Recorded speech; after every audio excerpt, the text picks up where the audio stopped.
உங்களுக்கு ரொம்ப நாளா ஒரு கன்ஃபியூஷன் இருந்துகிட்டே இருக்கும். ரொம்ப ஸ்பீடா ஆர்டிஃபிஷியல் இன்டெலிஜென்ஸ் அப்படிங்கிறது வளர்ந்துகிட்டே இருக்கு.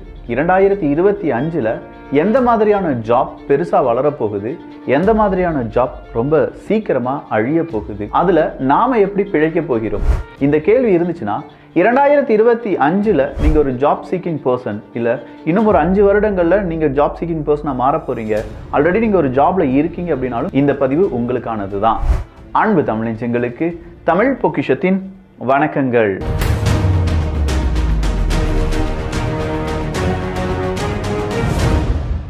ஜாப் உருவாகுதல், ஜாப் அழிய போவது அப்படிங்கிறத இங்கே ஒரே ஒரு விஷயமா மட்டும் பார்த்தா போதும்.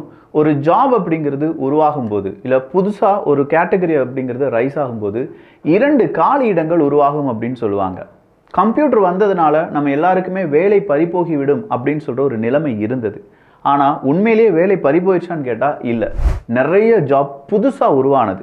கம்ப்யூட்டர் வந்ததுனால தான் நிறைய அக்கௌண்டிங் அப்படிங்கிறதும், நிறைய டெலிமார்க்கெட்டிங் அப்படிங்கிறதும், இல்லை கம்ப்யூட்டர் உருவானதுனால மட்டும்தான் ஏகப்பட்ட நபர்களுக்கு கம்ப்யூட்டரில் உட்கார்ந்து வேலை பார்க்கக்கூடிய டேட்டா என்ட்ரி ஒர்க்காக இருக்கட்டும், இது எல்லாமே உருவானது. ஸோ ஏதோ ஒரு விதத்தில் கம்ப்யூட்டரால் பாதிக்கப்பட்ட ஒரு நபர் இருந்தாங்கன்னா, ஏதோ ஒரு விதத்தில் கம்ப்யூட்டரால் லாபம் அடைந்தவர்கள் 10 பேர் இருப்பாங்க. இதுதான் 2025லையும் ட்ரெண்ட்.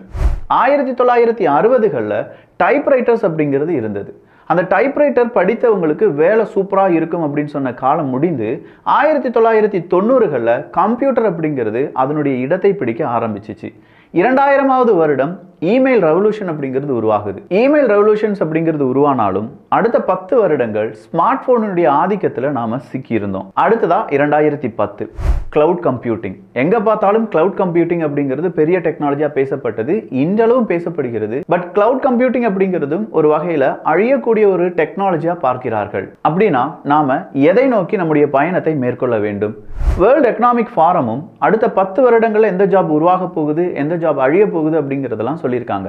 அதுல 170 மில்லியன் ஜாப் புதுசா உருவாக போகுது அப்படின்னும் 92 மில்லியன் ஜாப்ஸ் அப்படிங்கிறது டிஸ்பிளேஸ் ஆக போகுது அப்படிங்கிற அறிவிப்பையும் கொடுத்திருக்காங்க. இந்த 92 மில்லியன் ஜாப் டிஸ்பிளேஸ் ஆகுது அப்படின்னு சொல்றது என்னன்னா, நாம ஒரு வகையில வேலை பார்த்துட்டு இருப்போம். ஆர்டிஃபிஷியல் இன்டெலிஜென்ஸ் வந்ததுனால அதே மெத்தட்ல நம்முடைய வேலையை தொடர முடியாது. நாம நம்முடைய ஸ்கில் செட்டை வளர்த்தால் மட்டும்தான் புதிதாக உருவாகக்கூடிய அந்த 170 மில்லியன் சொல்றோம் பார்த்தீங்களா, அதுல நமக்கும் ஒரு இடம் கிடைக்கும். ஸோ 92 மில்லியன் ஜாப் அழிய போகுது அப்படிங்கிறது அர்த்தம் கிடையாது. அவங்க வேற வழியே இல்லாம டிஸ்பிளேஸ் ஆகிதான் ஆக வேண்டும். அதுல இன்னொரு விஷயமும் சொல்லியிருக்காங்க. கிட்டத்தட்ட 1090 மில்லியன் ஜாப் அப்படிங்கிறது நாம எப்படி ஒர்க் பண்ணிட்டு இருக்கோமோ அப்படியே தான் கண்டினியூ ஆக போகுது அப்படின்னு சொல்லியிருக்காங்க. ஸோ 1090 மில்லியன் ஜாப்ஸுக்கு எந்த பிரச்சனையும் கிடையாது. கொஞ்சம் நீங்க ஹாப்பியா இருக்கலாம். பட் இங்க அழிய போகுது, டிஸ்பிளேஸ் ஆக போகுதுன்னு சொன்னேன் பாத்தீங்களா, அதை புள்ளி விவரத்துடன் நம்ம பார்க்கணும்னா க்ரோயிங் ஜாப்ஸ் லிஸ்ட் அப்படின்னு ஒரு லிஸ்ட்டை கொடுத்திருக்காங்க. 2030க்குள்ள இந்த ஜாப்லாம் ரொம்ப பெரிய அளவுல க்ரோ ஆகும் அப்படிங்கிறதுல முதல் இடத்தில் இருப்பது எது அப்படின்னு பாத்தீங்கன்னா பிக் டேட்டா ஸ்பெஷலிஸ்ட் அப்படிங்கிறவங்க தான். கண்டிப்பா டேட்டா தான் அடுத்த 10 வருடங்களில் ஆட்சி செய்யக்கூடிய ஒரு விஷயம். ஸோ பிக் டேட்டாவை பற்றி நீங்கள் படிக்கிறீங்க, பிக் டேட்டா ஸ்பெஷலிஸ்டாக நீங்கள் இருக்கீங்கன்னா உங்களுடைய ஜாப் ரொம்ப ஃபாஸ்ட்டாக க்ரோ ஆகுது அப்படிங்கிறத புரிஞ்சுக்கோங்க. அடுத்த இடத்துல ஃபின்டெக் இன்ஜினியர்ஸ் அப்படின்னு சொல்லலாம். 3வது இடத்தில் இருப்பது AI and machine learning specialist. So artificial intelligence மற்றும் மெஷின் லேர்னிங் ஸ்பெஷலிஸ்ட் அப்படிங்கிறவங்களுக்கு வாய்ப்புகள் இருக்குமாயின் அடுத்த இடத்துல இருக்கிறது தான் சாஃப்ட்வேர் டெவலப்பர்ஸ். உங்களை அடிச்சுக்கிடவே முடியாது. 10 வருடங்களுக்கு நீங்க ஆட்சி செய்யலாம். பட் நீங்க உங்களை விட கூடுன சம்பளம் வாங்கக்கூடிய நபர்களாக இந்த ஏஐ மற்றும் பிக் டேட்டா டெவலப்பர்ஸை பார்ப்பீர்கள். அடுத்ததா செக்யூரிட்டி மேனேஜ்மெண்ட் ஸ்பெஷலிஸ்ட். அதாவது நம்ம கம்ப்யூட்டர் ஹேக்கிங், அந்த ஹேக்கிங்ல இருந்து தடுக்கிறது எப்படி, இதை மேனேஜ் பண்ணி படிக்கிறவங்களுக்கு நல்ல ஒரு ஆப்பர்ச்சுனிட்டி அப்படிங்கிறது இருக்கு. டேட்டா வேர்ஹவுஸ் ஸ்பெஷலிஸ்டா இருக்கட்டும், ஆட்டோமேட்டிக் அண்ட் எலக்ட்ரிக் வெஹிக்கிள் ஸ்பெஷலிஸ்டா இருக்கட்டும், யூஏ யூஎக்ஸ் டிசைனர்ஸ் 8வது இடத்துல இருக்கீங்க.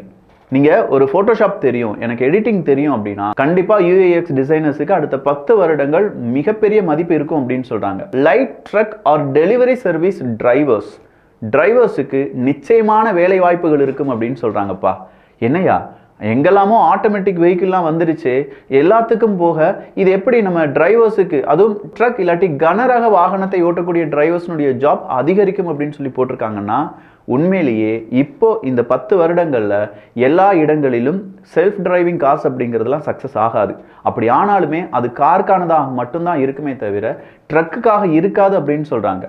அடுத்ததா இருப்பது தான் ஐஓடி டிவைசஸ் பத்தி உங்களுக்கு ஏதாவது தெரியும், அதுக்கான ஒரு ஸ்பெஷலிஸ்டா நீங்க இருக்கீங்கன்னா உங்களுடைய ஜாப் டேட்டா அனலிஸ்ட் மற்றும் சயின்டிஸ்ட். இந்த டேட்டா அனலிஸ்ட் மற்றும் சயின்டிஸ்ட் அப்படிங்கிறவங்கலாம் 2021 2022ல பீக்ல இருந்தாங்க.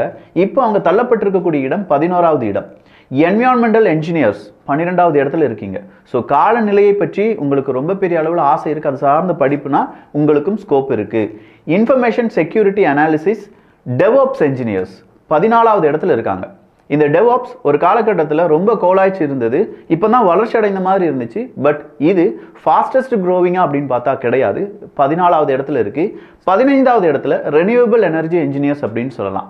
இதெல்லாம் ஃபாஸ்டஸ்ட் க்ரோவிங் ஜாப்ஸ் அப்படின்னு பார்த்தாலும் லார்ஜஸ்ட் க்ரோவிங் ஜாப்ஸ் அப்படிங்கிறது இருக்கு. அதுல முதல் இடத்துல என்ன தெரியுமா இருக்கு?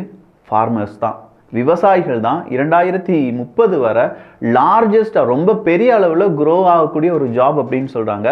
அடுத்ததா ட்ரக் டிரைவர்ஸாக இருக்கட்டும், சாஃப்ட்வேர் அண்ட் அப்ளிகேஷன் டெவலப்பர்ஸினுடைய தேவை 3வது இடத்துல இருக்காங்க. ஸோ அவங்களுக்கு தான் இந்த ஜாப் டெவலப்மெண்ட் அப்படிங்கிறது அதிகமான ஒரு இடத்தை கொடுத்திருக்கிறது.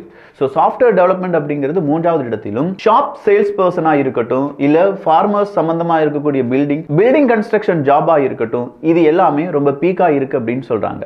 இல்லை விக்கி, இதெல்லாம் பீக்காக இருக்கிறது அப்படிங்கிறது தெரியும். எந்த ஜாப் அடி வாங்கும் அப்படின்னு கேட்டால் ரொம்ப பெரிய அளவு குவான்டிட்டியில் அடி வாங்கக்கூடிய ஃபர்ஸ்ட் இடத்துல இருக்கக்கூடிய ஜாப் எது அப்படின்னு பார்த்தீங்கன்னா கேஷியர் அண்ட் டிக்கெட் கிளர்க்ஸ் அப்படிங்கிறவங்க தான். கேஷியர் இனிமேல் தேவையே இல்லை அப்படிங்கிற ஒரு நிலைமை வருமா? எல்லா இடத்துலையுமே டிஜிட்டல் மணி அப்படிங்கிறது உருவாகுது. ஸோ கேஷியர் ஜாப் அப்படிங்கிறது ரொம்ப பெரிய அளவில் இக்கட்டான நிலைமையில தான் இருந்துட்டு இருக்கு. அட்மினிஸ்ட்ரேட்டிவ் அசிஸ்டன்ஸ் மற்றும் எக்ஸிக்யூட்டிவ் செக்யூரிட்டிஸ் அப்படிங்கிறவங்களும் நான் வாசிச்சு வரேன், அது எல்லாமே அடுத்தடுத்த இடத்தில் அடி வாங்கக்கூடிய ஜாப் தான். Building caretakers, cleaners and housekeepers அப்படிங்கிறவங்க அடி வாங்க போகுது அந்த job. Material recording and stock keeping clerks அதெல்லாம் தேவையே இல்லை அப்படின்னு சொல்றாங்க. Printing and related trader workers job பார்த்தா நம்ம பிரிண்டிங் அந்த ஜாபே இல்லாம போகும், ஏன்னா எல்லாருமே இ புக்ஸ் அப்படிங்கிறத வாசிக்க ஆரம்பிச்சிருவாங்க அப்படிங்கிறதுனாலையும். அடுத்ததா accounting, book keeping and payroll clerks அப்படிங்கிறவங்களும், accounts and auditors, transportation attendants and conductors, security guards, bank tellers and related clerks, data entry clerks, client information and customer service, graphic designers, business service and administration managers, claim adjusters, examiners and investigators. இவங்களுடைய job எல்லாமே அடி வாங்கும். இந்த இடத்துல data entry பத்தி நான் சொல்லியிருக்கேன், அதே மாதிரி கிராஃபிக் டிசைனரை பத்தி சொல்லியிருக்கேன். கிராஃபிக் டிசைனர்ஸ் வேற, UI/UX டெவலப்பர் அப்படிங்கிறது வேற. ஸோ இந்த இரண்டுல UI/UX டெவலப்பர்ஸுக்கு இன்க்ரீஸ் ஆகக்கூடிய ஆப்பர்ச்சுனிட்டியும், கிராஃபிக்ஸ் டிசைனர்ஸ்னுடைய அந்த தேவை குறையக்கூடிய அந்த தேவையும் இருக்கிறது. அடுத்ததா லீகல் ஒஃபிஷியல்ஸ் அப்படிங்கிறவங்களுடைய அந்த ஜாபும் குறைவதற்கான வாய்ப்புகள் இருக்குன்னு சொல்றாங்க. சரி, இதெல்லாமே ஜாப் குறைய போகுது அப்படின்னு சொல்லும்போது எப்படி? இப்போ லீகல் இல்லாட்டி ஆடிட்டர்ஸ் இந்த மாதிரியான ஜாப் குறைவதற்கான வாய்ப்புகள் இருக்கான்னு பார்த்தா இது எல்லாமே ஏஐயாக மாறும். சட்டப்படி குற்றம் வாதாடக்கூடிய நபர்கள் அப்படின்னு சொல்லக்கூடிய வழக்கறிஞர்கள் நம்ம நாட்டில் வர்றதுக்கெல்லாம் இதுக்கு டைம் எடுக்கலாம். பட் வெளிநாடுகள் எல்லாமே ஒரு குற்றத்தை ஒரு இன்புட்டாக கொடுத்து அது எந்த மாதிரியான குற்றம் அப்படிங்கிறதெல்லாம் டிஃபைன் பண்ணிட்டாங்கன்னா, எஃப்ஐஆர் மாதிரி ஒரு டிஃபைன் பண்ணிட்டாங்கன்னா அதுக்கான சட்டத்திட்டங்கள், அதற்கான தண்டனைகள், இது எல்லாமே அங்கே என்ன செஞ்சிருவாங்க, பெரிய அளவில் ஏஐ அனலைஸ் பண்ணி சொல்லிடும். இப்போ இருக்கக்கூடிய இந்த காலகட்டத்தில் இது எல்லாமே ரொம்ப ஸ்பீடாக இருக்கிறதுனால பல வழக்குகள் சீக்கிரமாக முடித்து வைக்கப்படும். இதே மாதிரியான ஒரு ட்ரெண்ட் செட்டு இன்னும் 2-3 வருடங்களில் மாறிவிட்டது என்றால் வழக்கறிஞர்களும் தேவையில்லாத ஒரு நிலைமை வெளிநாடுகளில் வரலாம். நம்ம ஊரில் வர்றதுக்கு அது ஒரு 8-10 வருஷத்துக்கு மேலே பிடிக்க வாய்ப்புகளும் இருக்கின்றன. அப்படின்னா உங்கள் லிஸ்ட், நீங்கள் பார்க்கக்கூடிய ஜாப் எந்த லிஸ்ட்டில் இருக்குங்கிறத கவனிங்க. உங்களுடைய growth எப்படி இருக்கும், எப்படி அது கம்மியாகும் அப்படிங்கிறத இதனால் தெரிந்து கொள்ளலாம். இது அஃபிஷியலா வேர்ல்ட் எக்கனாமிக் ஃபாரம் வெளியிட்டு இருக்கக்கூடிய ஜாப் லிஸ்ட் அண்ட் அது சம்பந்தமான டீடைல்ஸ் தான். உங்க ஜாப் பத்தி உங்களுக்கு இன்னும் கேள்விகள் இருந்தது என்றால் கீழே கருத்துக்களாக ஜாப் அப்படின்னு சொல்லி போட்டுட்டு உங்களுடைய ஜாப் நீங்க எத்தனை வருஷமா எக்ஸ்பீரியன்ஸ்ல இருக்கீங்க, உங்களுக்கு ஏதாவது பயம் இருக்கிறதா அப்படிங்கறத கீழே தெளிவா கமெண்ட் பண்ணுங்க. அந்த ஜாபை பத்தியான கூடுதலான விவரங்களை அடுத்த காணொளியில் நம்ம பார்க்கலாம். ஏன்னா இந்த ஜாப் சம்பந்தமா இருக்கக்கூடிய இந்த காணொளி பல நபர்களுக்கும் உபயோகமானதாக இருக்க வேண்டும், பல நபர்களும் பயப்படாமல் இருக்க வேண்டும். நம்ம ஜாப் நம்ம விட்டு போகாது, பட் நம்ம டிஸ்பிளேஸ் ஆக வேண்டிய ஒரு தேவை வரும்போது அதை செஞ்சுதான் ஆகணும். ஸோ எந்த மாதிரியான ஜாப்ல இருக்கீங்க அப்படிங்கிற உங்களுடைய கமெண்ட்ஸ் இங்கே வரவேற்கப்படுகின்றன. நல்லதை பகிர்ந்து நல்ல சமுதாயத்தை உருவாக்குவோம். நன்றி, வணக்கம்.